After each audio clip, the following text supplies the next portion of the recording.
आप अलैहिस्सलाम को रब तबारक व तआला ने वो बड़ा मुअज्जा अता फरमाया, कुरान, जिसकी हिफाजत का जिम्मा रब तबारक व तआला ने खुद उठाया।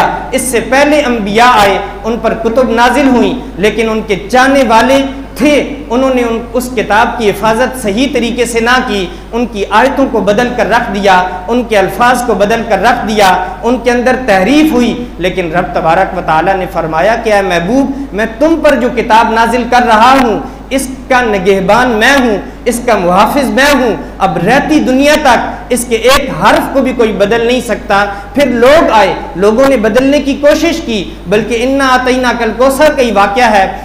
आप अलैहिस्सलाम जब दुनिया पर जलवागर हुए, उस वक्त ज़बानो बयान का दौर था, फसाहत बयान का दौर था, हर दूसरा शख्स फसीह बलीग था और इस पर वो इतराता था। रब तबारक व तआला ने इन सब की फसाहत व बलागत को तोड़ते हुए नबी करीम सल्लल्लाहु अलैहि वसल्लम को मबूस फरमाया, कुरान जैसा फसीह बयान अता फरमाया।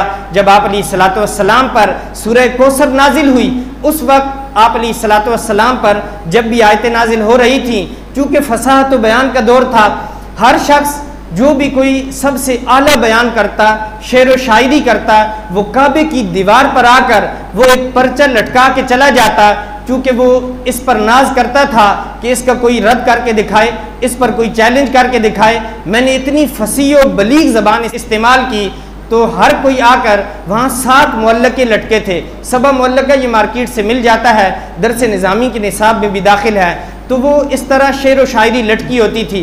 तो किसी सहाबी रसूल ने आप अलैहिस्सलाम के परवाने ने आकर सूरह कौसर दीवार काबा पर आकर लटका दी और उसमें लिखा था, इन्ना आतईना कल कौसरा फसल्लि लिरब्बिका वनहर इन शानिअका हुवल अबतर। ये बज़ाहिर तो 3 आयतें थीं, बड़ा मुख्तसर कलाम था और उधर बड़े बड़े मुअल्लके थे, बड़ी शेर व शायरी थी, बड़ी फसाहत व बलागत को इस्तेमाल किया हुआ था।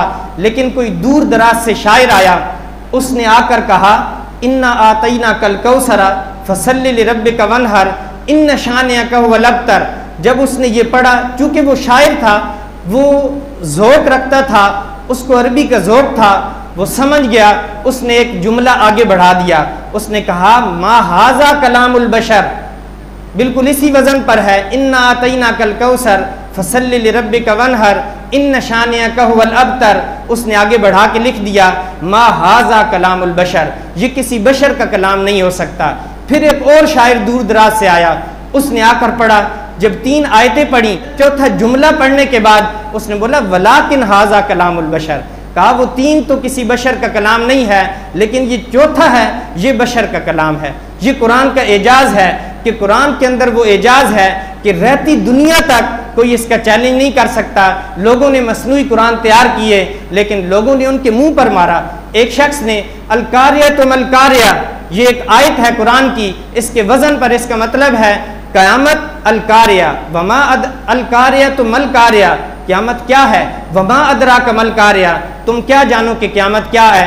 कोई काफिर उठा, उसने कहा अलफील मलफील, वमा अदरा का मलफील, हाथी, हाथी क्या है, तुम क्या जानो कि हाथी क्या है। हमारी मुसलमान एक छोटी सी बच्ची उठी, उसने इसका रद्द कर दिया, उसने कहा कि क़यामत, क़यामत क्या है, तुम क्या जानो कि क़यामत क्या है। इसके अंदर तो हुस्न मानवी है, वाक़अतन हम इस बात को नहीं जानते, मैं भी नहीं जानता, दुनिया का कोई शख्स हकीकत नहीं जानता रब और रसूल के अलावा। उस बच्ची ने कहा कि हाथी को तो हम भी जानते हैं, छोटा बच्चा होगा वो भी हाथी को जानेगा। तो ये कुरान का एजाज़ है। तो फरमाया